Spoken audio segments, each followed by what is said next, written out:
दिल्ली शराब घोटाला मामले में दिल्ली के सीएम अरविंद केजरीवाल को अंतरिम बेल मिलेगी या जेल बरकरार रहेगी, आज साफ हो जाएगा। केजरीवाल की अंतरिम जमानत पर सुप्रीम कोर्ट में आज फैसला होगा।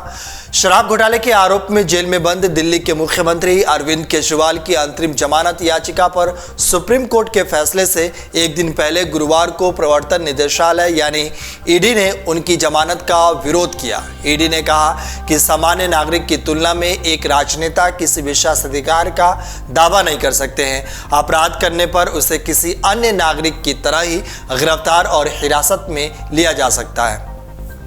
ईडी के उप निदेशक की ओर से दायर हलफनामे में कहा गया है कि किसी राजनेता के साथ अलग व्यवहार नहीं किया जाना चाहिए और यह व्यवहार उचित नहीं है।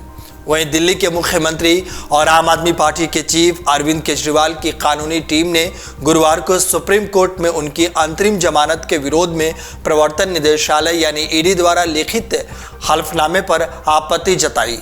ईडी के हलफनामे को कानूनी प्रक्रियाओं की घोर अवहेलना बताते हुए कहा गया है कि हलफनामा सुप्रीम कोर्ट की अनुमति के बिना दाखिल किया गया और ऐसे समय में जारी किया गया जब विषय की अंतिम सुनवाई शुक्रवार को शीर्ष अदालत में होनी है। आपको बता दें कि अरविंद केजरीवाल की अंतरिम जमानत की सुनवाई आज होगी। इससे पहले ईडी ने कथित आबकारी नीति घोटाले से जुड़े धन शोधन मामले में केजरीवाल की अंतरिम जमानत के मुद्दे पर गुरुवार को हलफनामे के जरिए सुप्रीम कोर्ट में विरोध दर्ज कराया और कहा कि चुनाव में प्रचार करने का अधिकार ना तो मौलिक अधिकार है और ना ही संवैधानिक। यह हलफनामा ऐसे समय दाखिल किया गया है जब सुप्रीम कोर्ट शुक्रवार यानी आज केजरीवाल की अंतरिम जमानत के मुद्दे पर फैसला सुनाएगा। वहीं सुप्रीम कोर्ट में दाखिल एक नए हलफनामे में ईडी ने कहा है कि ऐसे कई उदाहरण हैं जहां राजनीतिज्ञों ने न्यायिक हिरासत में रहते हुए चुनाव लड़ा है और कुछ जीते भी है, लेकिन चुनाव प्रचार के लिए कभी अंतरिम जमानत नहीं दी गई। वहीं ईडी ने आगे कहा कि किसी भी नेता को चुनाव प्रचार के लिए अंतरिम जमानत नहीं दी गई है, भले वह चुनाव लड़ रहा हो। यहाँ तक कि चुनाव लड़ने वाला उम्मीदवार भी यदि हिरासत में हो तो उसे अपने खुद के प्रचार के लिए भी अंतरिम जमानत नहीं दी जाती है।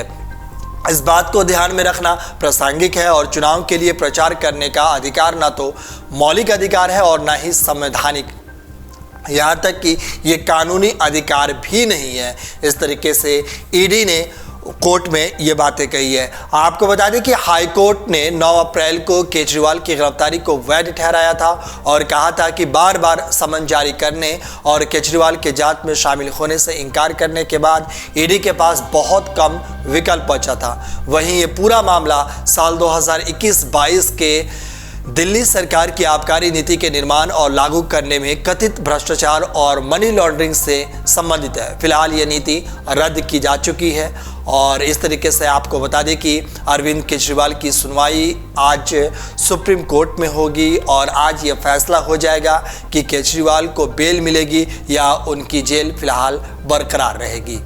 अगर आप ये वीडियो YouTube पर देख रहे हैं तो हमारे चैनल को सब्सक्राइब करें और बेल आइकन को दबाना ना भूलें। अगर आप Facebook पर ये वीडियो देख रहे हैं तो हमारे पेज को लाइक करें।